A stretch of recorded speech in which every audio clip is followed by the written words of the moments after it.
അങ്ങനെ family week അവസാനിച്ചിരിക്കുകയാണ്. Family week അവസാനിക്കുമ്പോൾ മത്സരാർത്ഥികളിൽ വന്നിട്ടുള്ള മാറ്റങ്ങൾ എന്തൊക്കെയാണ് എന്നുള്ള കാര്യമാണ് സംസാരിക്കാനായിട്ട് പോകുന്നത്. അപ്പോൾ ഇത്രയും ഫാമിലീസൊക്കെ വന്നു പോകുന്ന സമയത്ത് അവർക്ക് പ്രധാനമായിട്ടും മനസ്സിലായിട്ടുള്ള കാര്യം നിലവിൽ ഏറ്റവും കൂടുതൽ സപ്പോർട്ടുള്ള ആൾക്കാർ ആരൊക്കെയാണ് എന്നുള്ളൊരു കാര്യത്തിൽ ഏകദേശം ഒരു ധാരണ അവർക്കൊക്കെ കിട്ടിയിട്ടുണ്ടായിരിക്കും.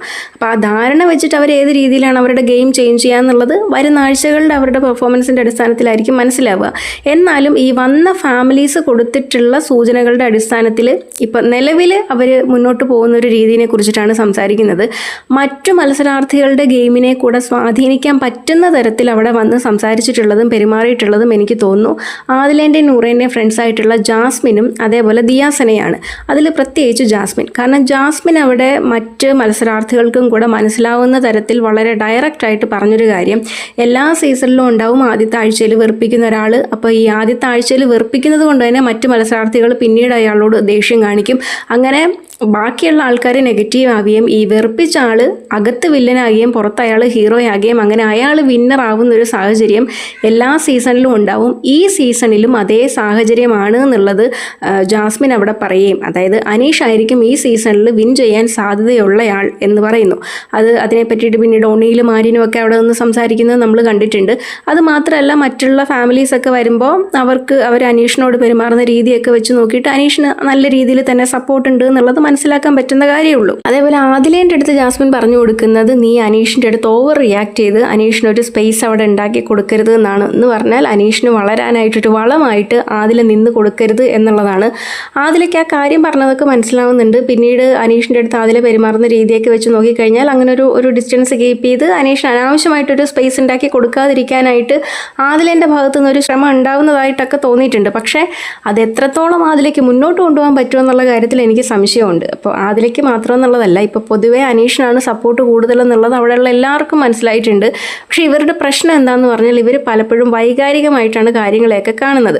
അപ്പോൾ അനീഷിൻ്റെ സ്ട്രാറ്റജി ഇതാണ്. അപ്പോൾ ഇത്തരത്തിൽ നമ്മൾ പ്രതികരിച്ചു കഴിഞ്ഞാൽ അത് അനീഷിന് പോസിറ്റീവായിട്ടായിരിക്കും മാറുക എന്നുള്ളത് കഴിഞ്ഞ ഒരു 50 ദിവസത്തെ ഇവരുടെ പെർഫോമൻസ് തന്നെ തെളിവായിട്ട് മുന്നിലുണ്ട്. ഇനിയും ഒരു പകുതി ദിവസത്തോളം അവരുടെ മുന്നിലേക്ക് കിടക്കുകയാണ്. അപ്പോൾ ഇന്ന് രാവിലത്തെ ലൈവും കൂടെ കണ്ടതിൻ്റെ അടിസ്ഥാനത്തിൽ പറയുകയാണെന്നുണ്ടെങ്കിൽ ഇവരെല്ലാവരും തന്നെ അനീഷിനെ ടാർഗറ്റ് ചെയ്യുന്നുണ്ട് എന്നുള്ളതാണ്.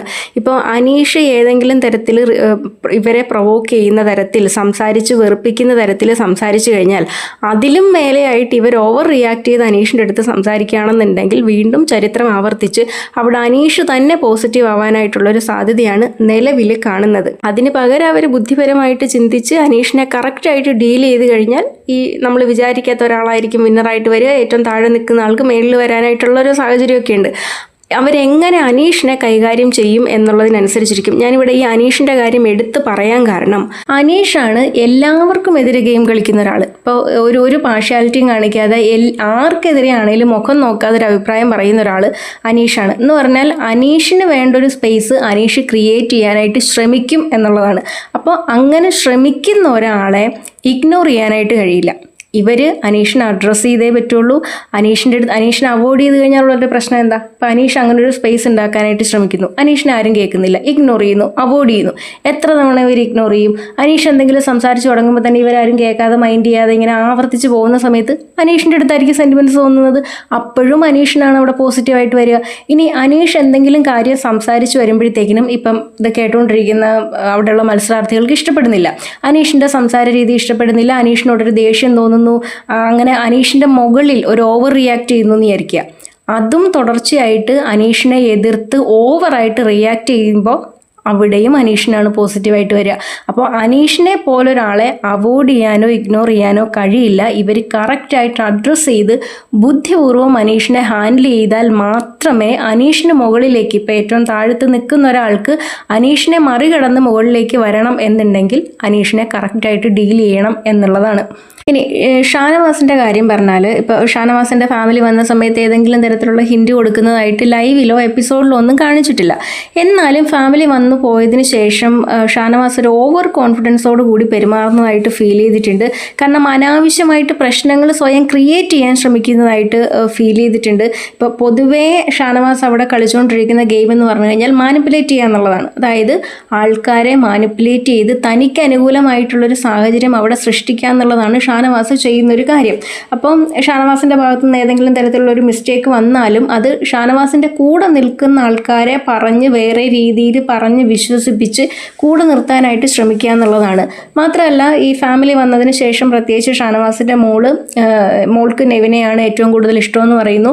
അതിനുശേഷം ഷാനവാസും നെവിനോടുള്ള ഒരു പെരുമാറ്റത്തിൽ മാറ്റം വരുത്തിയിട്ടുണ്ട്. ഇപ്പം നെവിനോട് കൂടുതലായിട്ട് അടുക്കാൻ ശ്രമിക്കുന്ന ഷാനവാസിനെയും നമ്മൾ കാണുന്നുണ്ട്. മാത്രമല്ല ഇവിടെ ഷാനവാസിൻ്റെ ഒരു ഗെയിം പലപ്പോഴും പാളിപ്പോകുന്നത് എവിടെയാണെന്ന് വെച്ച് കഴിഞ്ഞാൽ അനാവശ്യമായിട്ടുള്ള ഒരു ആർഗ്യുമെൻറ്റ് കൊണ്ടുവരുന്ന സമയത്താണ്.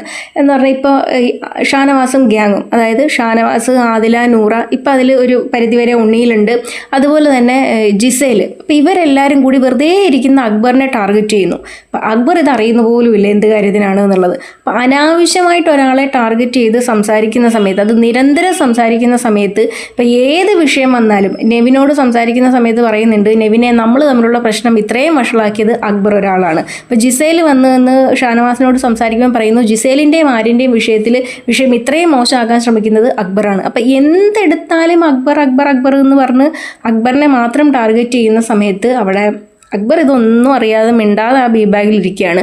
അക്ബറിന് സപ്പോർട്ട് കൂടുന്ന ഒരു സാഹചര്യം ഉണ്ടാവും എന്നുള്ളതാണ്. മാത്രമല്ല അനാവശ്യമായിട്ട് ഇങ്ങനെ ഓവർ റിയാക്ട് എല്ലാ സ്ഥലത്തും ഇങ്ങനെ ചെയ്യുന്ന സമയത്ത് ഷാനവാസിന് അത് നെഗറ്റീവായിട്ട് മാറാനും സാധ്യതയുണ്ട് എന്നുള്ളതാണ്. ഇനി അക്ബറിൻ്റെ കാര്യം പറഞ്ഞാൽ അക്ബറിൻ്റെ ഉമ്മ വന്നപ്പോൾ പറഞ്ഞത് നീ എപ്പോഴും ബീം ബാഗിൽ ഇരിക്കരുത് എന്നുള്ളതാണ്. ഇപ്പോൾ ഭാര്യ പറഞ്ഞത് ഈ കപ്പടിക്കുക, വിജയിക്കുക എന്നുള്ളതിനപ്പുറത്തേക്ക് നന്നായിട്ട് പെർഫോം ചെയ്യാനായിട്ട് ശ്രമിക്കൂ എന്നുള്ളതാണ്. ഇപ്പോൾ അക്ബറിനെ പോലെ ഒരാളെ സംബന്ധിച്ച് ഇപ്പോൾ ഞാൻ പറയുകയാണെങ്കിൽ ഇറങ്ങി കളിക്കുകയാണെന്നുണ്ടെങ്കിൽ അക്ബറിന് നല്ല രീതിയിൽ സപ്പോർട്ട് കിട്ടും എന്നുള്ളതാണ്. ഇപ്പോൾ പൊതുവേ അക്ബറിൻ്റെ തുടക്കം മുതൽ ഒരു നെഗറ്റീവ് ഷെയ്ഡിൽ നിന്ന് ഗെയിം കളിക്കുന്നതായിട്ട് എനിക്ക് ഫീൽ ചെയ്തിട്ടുണ്ട്. അപ്പം ഞാൻ അക്ബറിൻ്റെ ഇൻ്റർവ്യൂസ് പോയി കണ്ടു. അക്ബർ മുൻപ് പങ്കെടുത്തിട്ടുള്ള TV ഷോയിൽ അക്ബർ സംസാരിക്കുന്ന ആ ഭാഗമൊക്കെ കേട്ട സമയത്ത് പൊതുവേ അക്ബർ എല്ലാവരെയും കളിയാക്കിയിട്ടും ഈ ട്രോൾ ചെയ്യുന്ന രീതിയിലുമൊക്കെയാണ് പൊതുവേ സംസാരിക്കാറ്. അപ്പോൾ അത് തന്നെയാണ് ബിഗ് ബോസിൽ തുടക്കം മുതലേ അക്ബർ ചെയ്തുകൊണ്ടിരുന്നത്. ഞാൻ എപ്പോഴും വിചാരിക്കും എന്ത് കാര്യം നടന്നാലും, ഇപ്പോൾ ഒരു വഴക്ക് നടന്നാലും അവിടെ അക്ബർ വന്നിട്ട് ഒരു പ്രശ്നം നടന്നിട്ട് അത് ഒരു നെഗറ്റീവ് സൈഡിലേക്ക് ആക്കി മാറ്റാനായിട്ടാണ് അക്ബർ ശ്രമിക്കുക. അപ്പോൾ എപ്പോഴും എന്താ അക്ബർ ഇങ്ങനെ ചെയ്യുന്നതെന്ന് വിചാരിക്കും. മാത്രമല്ല തുടക്കത്തിൽ ബുള്ളി ചെയ്യുക, ഈ ഓവർ അഗ്രഷൻ കാണിക്കുക, അനാവശ്യമായിട്ടുള്ള വാക്കുകൾ ഉപയോഗിക്കുക. അപ്പോൾ അങ്ങനെയൊക്കെ ചെയ്ത് വന്നുകൊണ്ടിരുന്നത് കൊണ്ട് തന്നെ എപ്പോഴും അക്ബർ ഒരു നെഗറ്റീവ് ഷെയ്ഡിൽ നിൽക്കുന്ന ഒരു ക്യാരക്ടറാണ്. അപ്പോൾ അതൊക്കെ പല വീക്കെൻഡുകളിലായിട്ട് ലാലേട്ടൻ പലതവണ അക്ബറിൻ്റെ അടുത്ത് ഈ വിഷയം സംസാരിക്കുകയും അക്ബർ ഒരു പരിധി വരെ അതിൽ മാറ്റം വരുത്തുകയും ചെയ്തിട്ടുണ്ട്. ഇപ്പോൾ അക്ബറിൻ്റെ ഭാഗത്ത് നിന്ന് അങ്ങനെ ഒരു ഓവർ അഗ്രഷനോ അനാവശ്യമായിട്ടുള്ള വാക്കുകൾ ഉപയോഗിക്കുന്നതായിട്ടോ ഒന്നും നമ്മൾ കാണുന്നില്ല. കാരണം അക്ബർ കുറേയും കൂടെ സൈലൻ്റ് ആയി പോയതായിട്ടാണ് എനിക്ക് ഫീൽ ചെയ്തിരിക്കുന്നത്. ഇനി അങ്ങനത്തെ ഒരു ദേഷ്യപ്പെടേണ്ട ഒരു സാഹചര്യം വന്നു കഴിഞ്ഞാൽ അക്ബർ ഏത് രീതിയിലാണ് സംസാരിക്കുക എന്നുള്ളത് അറിയില്ല. പക്ഷെ നിലവിൽ അക്ബർ വളരെ സൈലൻ്റ് ആയിട്ട് മുന്നോട്ട് പോകുന്നതായിട്ടാണ് ഫീൽ ചെയ്യുന്നത്. അത് മാറ്റി വെച്ചിട്ട് അക്ബർ കുറച്ചും കൂടി ആക്റ്റീവായിട്ട് ഇറങ്ങി കളിക്കാൻ തുടങ്ങിക്കഴിഞ്ഞാൽ ഉറപ്പായിട്ടും അക്ബറിന് നല്ല രീതിയിൽ സപ്പോർട്ട് കിട്ടും എന്നുള്ളതാണ്. പിന്നീട് ഈ ആര്യൻ്റെയും ജിസേലിൻ്റെയും കാര്യം പറയാനാണെങ്കിൽ ഒരു 50 ദിവസം കഴിഞ്ഞപ്പോൾ മുതൽ ആര്യൻ്റെ ഗെയിമിൽ ഒരു പോസിറ്റീവായിട്ടുള്ളൊരു മാറ്റം ആര്യൻ വരുത്തിയിട്ടുണ്ട് എന്നുള്ളതാണ്. അപ്പോൾ ഈ ആര്യൻ എന്ന് പറഞ്ഞാൽ ഈ ബോട്ടിൽ ടാസ്കിൻ്റെ ആ ഒരു വീക്കിലൊക്കെ നല്ല രീതിയിൽ ആര്യൻ ആ ടാസ്ക് കളിക്കാനായിട്ട് ശ്രമിക്കുന്നു. ആൾക്കാരോട്, മറ്റു മത്സരാർത്ഥികളോട് നല്ല രീതിയിൽ പെരുമാറുന്നു. അങ്ങനെ മൊത്തത്തിൽ ആര്യൻ്റെ ഈ ഒരു പെരുമാറ്റത്തിലും ഗെയിം കളിക്കുന്ന രീതിയിലൊക്കെ ഒരു പോസിറ്റീവായിട്ടുള്ളൊരു മാറ്റം വന്നിട്ടുണ്ട്. അപ്പം ആര്യൻ പോസിറ്റീവ് ആവുന്നതിനോടൊപ്പം തന്നെ അവിടെ ജിസയിൽ നെഗറ്റീവായിട്ട് മാറുന്ന ഒരു സാഹചര്യം കൂടി ഉണ്ടാകുന്നുണ്ട്. കാരണം ആ സമയത്തൊക്കെ ഇവർ തമ്മിൽ ഒന്നും രണ്ടും പറഞ്ഞ് അങ്ങോട്ടും ഇങ്ങോട്ടും തർക്കിക്കുന്നതായിട്ട് കാണാം. പല വിഷയത്തിലും പിന്നെ വഴക്കിടുന്നതായിട്ടൊക്കെ കാണാമായിരുന്നു. അപ്പോൾ ജിസേലിൻ്റെ പ്രശ്നം എന്താണെന്ന് പറഞ്ഞാൽ ഇപ്പോൾ ഈ 60ാമത്തെ എപ്പിസോഡിൽ രാവിലെ അനീഷുമായിട്ട് ജിസേൽ സംസാരിക്കുന്നുണ്ട്. അപ്പോൾ ജിസേൽ പറയുന്നു എനിക്ക് ലക്ഷ്മിയും ആര്യനും തമ്മിലുള്ള ഫ്രണ്ട്ഷിപ്പ് ഇഷ്ടമല്ല. അപ്പോൾ അനീഷ് കറക്റ്റായിട്ട് അവിടെ ചോദിക്കുന്നുണ്ട് ജിസേൽ പൊസസീവ് ആവുകയാണോ, ജിസേലിന് പൊസസീവ്നെസ് ഉണ്ടോ എന്നുള്ളത്. അതാണ് ജിസേലിൻ്റെ മെയിൻ ആയിട്ടുള്ള പ്രശ്നം. ഇപ്പം തുടക്കം മുതലേ അനുമോളും ആര്യനുമായിട്ടും നല്ല രീതിയിലൊരു ഫ്രണ്ട്ഷിപ്പ് ഉണ്ടായിരുന്ന സമയത്തും ജിസേലിന് ഈ പൊസസീവ്നെസ് ഉണ്ടായിരുന്നു. ആര്യനെ ജിസേലിലേക്ക് മാത്രം ഒതുക്കി നിർത്താനായിട്ടുള്ളൊരു ശ്രമം ജിസേലിൻ്റെ ഭാഗത്തു നിന്നുണ്ടാവുകയും അതൊരു പരിധി വരെ സക്സസ് ആവുകയും ചെയ്തിട്ടുണ്ട്. കാരണം ആര്യൻ ജിസേലിന് വേണ്ടിയിട്ട് മാത്രം ഗെയിം കളിക്കുന്ന ഒരാളായിട്ട് ചുരുങ്ങിപ്പോയിരുന്നു. പിന്നീട് 50 ദിവസം കഴിഞ്ഞതിന് ശേഷം ചിലപ്പോൾ ഇനി അത് ആര്യൻ്റെ ഒരു സ്ട്രാറ്റജി ആയിരുന്നു അത്തരത്തിൽ നിന്നിരുന്നതെന്നൊന്നും അറിഞ്ഞൂടാ. പക്ഷെ 50 ദിവസത്തിന് ശേഷം കൃത്യമായിട്ട് ജിസേലിൽ നിന്നൊരു ഡിസ്റ്റൻസ് ആര്യൻ വെക്കുന്നുണ്ട്. ആര്യൻ്റെ ഗെയിം ആര്യൻ ചേഞ്ച് ചെയ്തിട്ടുണ്ട്. അതുകൊണ്ട് തന്നെ നല്ലൊരു പോസിറ്റീവായിട്ടുള്ളൊരു മാറ്റം പ്രേക്ഷകർക്കിടയിലും ആര്യനെ പറ്റിയിട്ട് ഉണ്ടായിട്ടുണ്ട് എന്നുള്ളതാണ്. ഇപ്പോൾ ഫാമിലി വന്നപ്പോൾ, ജിസേലിൻ്റെ മമ്മി വന്നപ്പോൾ ഇവർ തമ്മിലുള്ള റിലേഷൻഷിപ്പിൽ ഒരു താല്പര്യവും ഇല്ല എന്നുള്ള മട്ടിൽ വളരെ പ്രകടമായിട്ട് തന്നെ അവർ പെരുമാറിയിട്ടുണ്ട്. ആര്യൻ്റെ അമ്മ വന്ന സമയത്ത് ദേഷ്യപ്പെട്ടോ ഒന്നുമില്ല, എല്ലാവരോടും വളരെ സ്നേഹത്തിൽ സംസാരിച്ചിട്ട് ആര്യൻ്റെ അടുത്തും ജിസേലിൻ്റെ അടുത്തും പറഞ്ഞു, നിങ്ങൾ 2 ബെഡിൽ കിടക്കുക, ഇൻഡിവിജ്വലായിട്ട് കളിക്കുക. ഇപ്പോൾ ഫാമിലി വന്നതിന് ശേഷം അവർ 2 ബെഡിൽ കിടക്കാൻ തുടങ്ങിയിട്ടുണ്ട്, ഇൻഡിവിജ്വലായിട്ട് കളിക്കാനായിട്ട് ആരംഭിച്ചിട്ടുണ്ട്. ഞാൻ മനസ്സിലാക്കിയെടുത്തോളം ഈ 50 ദിവസം കഴിഞ്ഞപ്പോൾ മുതൽ ആര്യൻ്റെ ഭാഗത്ത് നിന്ന് ആ ഒരു ശ്രമം ഉണ്ടായിട്ടുണ്ട്. ഫാമിലി വന്നതിന് ശേഷം പൂർണ്ണമായിട്ടും അത് അവർ അംഗീകരിച്ച് മുന്നോട്ട് പോകുന്നതായിട്ടാണ് കണ്ടിട്ടുള്ളത്. ഇവിടെ ജിസേലിൻ്റെ ഒരു പ്രശ്നം ഈ പൊസസീവ്നെസ് എന്ന് പറയുന്നൊരു കാര്യം മാറ്റി നിർത്തിയിട്ട് ജിസേലിൻ്റെ ഗെയിമിൽ കോൺസെൻട്രേറ്റ് ചെയ്ത് മുന്നോട്ട് പോയി കഴിഞ്ഞാൽ 2 കൂട്ടർക്കും നല്ല രീതിയിൽ സപ്പോർട്ട് കിട്ടും എന്നുള്ളതാണ്. അനുമോളുടെ ഒരു കാര്യം പറയാനാണെങ്കിൽ, അനുമോളുടെ അമ്മയും ചേച്ചിയും വന്ന സമയത്ത് പറഞ്ഞു കൊടുത്തിരിക്കുന്നു, അനുമോൾ എപ്പോഴും കരയാനായിട്ട് പാടില്ല, സ്ട്രോങ് ആയിട്ട് തന്നെ നിൽക്കണം, നിനക്ക് നല്ല സപ്പോർട്ടുണ്ട്, അപ്പോൾ നീ എങ്ങനെയാണോ തുടക്കത്തിൽ വന്നതെന്ന് എല്ലാ കാര്യത്തിലും ഇടപെട്ടത് അതേപോലെ തന്നെ നിൽക്കണം, എപ്പോഴും ഈ അടുക്കളയിൽ കയറിയിട്ട് ഈ ഭക്ഷണം ഉണ്ടാക്കാനായിട്ട് മാത്രം നിൽക്കരുത്, അടുക്കളയിലേക്ക് മാത്രമായിട്ട് ചുരുങ്ങി പോകരുത് എന്നുള്ളതാണ്. അനുമോളത് അതേപടി തന്നെ അനുസരിക്കുന്ന മട്ടിലാണ്. ഇപ്പം ഇന്ന് ജയിൽ നോമിനേഷൻ്റെ സമയത്തൊക്കെ വന്നു നിന്നിട്ട് എന്നെ ഇനി ആരും അടുക്കളയിലേക്ക് ഇടരുത്, ഞാനിവിടെ അടുക്കള ജോലി ചെയ്യാനായിട്ട് മാത്രം വന്നതല്ല എന്നൊക്കെ പറയുന്നുണ്ട്. അപ്പം അനുമോളത് അതേപടി തന്നെ അനുസരിക്കും എന്നുള്ളതാണ്. അപ്പം അനുമോളുടെ ഒരു പ്രശ്നം എന്താണെന്ന് പറഞ്ഞാൽ, അനുമോൾ വളരെ ചുരുങ്ങി ചിന്തിക്കുന്ന ഒരാളാണ്. അതായത് ചുരുക്കം ചില ആൾക്കാർക്കിടയിൽ നിന്ന് അവർക്കിടയിൽ മാത്രം ജീവിച്ച് ജീവിതം മുന്നോട്ട് കൊണ്ടുപോകാനായിട്ട് ആഗ്രഹിക്കുന്ന ഒരാളാണ്. അനുമോൾ ഫാമിലി എന്ന് പറയുന്ന ആ ഒരു ഫാമിലീൻ്റെ ഉള്ളിൽ മാത്രം നിന്ന് എന്ന് പറഞ്ഞാൽ പുറത്തേക്ക് വിശാലമായിട്ട് വേറൊരു ലോകമുണ്ട്. അപ്പോൾ അവിടെ ഈ ഫ്രണ്ട്ഷിപ്പ്, സുഹൃത്തുക്കൾ, അവരുടെ വാല്യൂസ്, അതിനേക്കാൾക്ക് അപ്പുറത്തേക്ക് എല്ലാത്തിലും വലുത് ഫാമിലിയാണ് എന്ന് പറഞ്ഞ് ചിന്തിക്കുന്ന ഒരാളാണ്. അപ്പോൾ ഇന്നലെ നെവിൻ്റെ അടുത്ത് അനുമോൾ ഇരുന്ന് ഉപദേശിക്കുന്നത് കേട്ടു. ഇപ്പം നെവിൻ്റെ അമ്മയും പെങ്ങളും വന്നതിനേക്കാട്ടിലും നെവിന് സന്തോഷമാവുക നെവിൻ്റെ ഫ്രണ്ട് വന്നാലാണ് എന്ന് നെവിൻ പറയുന്നു. അപ്പോൾ അനുമോൾ അവിടെ ഇരുന്ന് ഉപദേശിക്കുന്നത് അങ്ങനെ പറയാൻ പാടില്ല, നമുക്കെല്ലാം ഫാമിലിയാണ്, നമുക്ക് എന്തെങ്കിലും വയ്യാതെ വന്നു കഴിഞ്ഞാലും ഒക്കെ നമ്മുടെ ഫാമിലിയാണ് കൂടെ ഉണ്ടാവുന്നത്, അതുകൊണ്ട് സുഹൃത്തുക്കളെക്കാട്ടിലൊക്കെ വലുത് ഫാമിലി ആയിട്ട് കാണണമെന്നൊക്കെ പറഞ്ഞ് നെവിനെ ഉപദേശിക്കുന്നുണ്ടായിരുന്നു. അത് ഉപദേശിക്കാൻ കാരണം തന്നെ അനുമോൾ അത്രയും ചുരുങ്ങിയിട്ട് ചിന്തിക്കുന്നത് പോലെയാണ്. ഇപ്പം അനുമോളുടെ സാഹചര്യം പോലെ ആയിരിക്കില്ല മറ്റൊരാളുടേത്. അപ്പോൾ നെവിനൊരു പക്ഷേ കൂടുതലായിട്ട് എക്സ്പ്രസ് ചെയ്യാനും പറ്റുന്നതും കമ്മ്യൂണിക്കേറ്റ് ചെയ്യാൻ പറ്റുന്നതും ഫ്രണ്ട് വന്നാലായിരിക്കും. അതുകൊണ്ടായിരിക്കും നെവിൻ ആ തരത്തിൽ സംസാരിച്ചിട്ടുള്ളത് എന്ന് കരുതി നെവിൻ്റെ ഫാമിലിനോട് ഇഷ്ടമില്ല എന്നുള്ളതല്ല അതിനർത്ഥം. അപ്പം എല്ലാം ഫാമിലി ആയിട്ട് കാണണം, എല്ലാം ഫാമിലിനോട് മാത്രം ഷെയർ ചെയ്യണം, എല്ലാ രീതിയിലും ഫാമിലി ആയിരിക്കണം, എല്ലാത്തിലും വലുത് എന്നൊക്കെ പറയുന്നത് അനുമോളുടെ പെർസ്പെക്റ്റീവാണ്. അപ്പോൾ അത് വേറൊരാളെ ഉപദേശിച്ച് നേരെയാക്കാനായിട്ടൊക്കെ ശ്രമിക്കുന്നത് അനുമോൾ കുറച്ചും കൂടെ വൈഡായിട്ട് ചിന്തിക്കാത്തത് കൊണ്ടാണ്. എല്ലാ വിഷയത്തിലുമുള്ള അനുമോളുടെ ഒരു അഭിപ്രായം കേൾക്കുന്ന സമയത്ത് എനിക്ക് പലപ്പോഴും തോന്നിയിട്ടുണ്ട് അനുമോൾ വളരെ ചുരുങ്ങി ചിന്തിക്കുന്ന ഒരു ചെറിയ ലോകത്ത് ജീവിക്കുന്ന ഒരാളാണ് എന്ന് തോന്നിയിട്ടുണ്ട്. അപ്പോൾ അതിൻ്റേതായിട്ടുള്ള പ്രശ്നം അനുമോളുടെ ഗെയിമിലും ഉണ്ടാവുന്നുണ്ട് എന്നുള്ളതാണ്. അപ്പോൾ അതുകൊണ്ട് അമ്മയും ചേച്ചിയൊക്കെ വന്ന് പറഞ്ഞ കാര്യങ്ങൾ അതേപോലെ തന്നെ അനുമോൾ മുന്നോട്ട് കൊണ്ടുപോകും. ഇതിനു മുമ്പൊക്കെ കളിച്ചുകൊണ്ടിരുന്നത് എങ്ങനെയാണോ അതേപോലെ തന്നെ അനുമോൾ സംസാരിച്ച് എല്ലാ വിഷയത്തിലൊക്കെ ഇടപെട്ട് മുന്നോട്ട് പോകും എന്നുള്ളതാണ് എനിക്കും തോന്നിയിട്ടുള്ളത്. നെവിൻ്റെ കാര്യം പറഞ്ഞു കഴിഞ്ഞാൽ, ഇപ്പോൾ നെവിൻ്റെ അമ്മയും സിസ്റ്ററൊക്കെ വന്ന സമയത്ത് സിസ്റ്റർ ചോദിക്കുന്നത്, നീ എപ്പോഴും ഈ ഭക്ഷണം കഴിക്കുന്നത് മാത്രമാണല്ലോ കാണുന്നത്, അത് മാത്രമാണല്ലോ നിൻ്റെ ഗെയിം എന്നുള്ളതൊക്കെയാണ്. അപ്പോൾ നെവിൻ പറയുന്നത്, അപ്പോൾ നീ എൻ്റെ ഗെയിം ശരിക്കും കാണാത്തത് കൊണ്ടാണ് എന്നൊക്കെ സംസാരിക്കുന്നുണ്ട്. ഞാനും നെവിനെ അണ്ടർ എസ്റ്റിമേറ്റ് ചെയ്യുന്നില്ല. കാരണം നെവിൻ അത്യാവശ്യം നല്ലൊരു ഗെയിമറായിട്ട് തന്നെയാണ് ഞാൻ കൺസിഡർ ചെയ്യുന്നത്. ഇപ്പോൾ ഈ സീസൺ 7 നെവിൻ ഒരു അവിഭാജ്യ ഘടകമായിട്ട് തന്നെ ഞാൻ കണക്ക് കൂട്ടുന്നുണ്ട്. മാത്രമല്ല ഈ ഫാമിലി വീക്ക് കഴിഞ്ഞ സമയത്ത് ഏറ്റവും കൂടുതൽ നല്ല രീതിയിലൊരു മാറ്റം വന്നിട്ടുള്ളത് നെവിനിലാണ് എന്നാണ് ഞാൻ വിചാരിക്കുന്നത്. കാരണം ഇപ്പോൾ ഈ ഷാനവാസിൻ്റെയും നെവിൻ്റെയും ആ ഒരു വിഷയം കഴിഞ്ഞതിന് ശേഷം നെവിൻ വളരെ ഡൗൺ ആയി പോയിരുന്നു.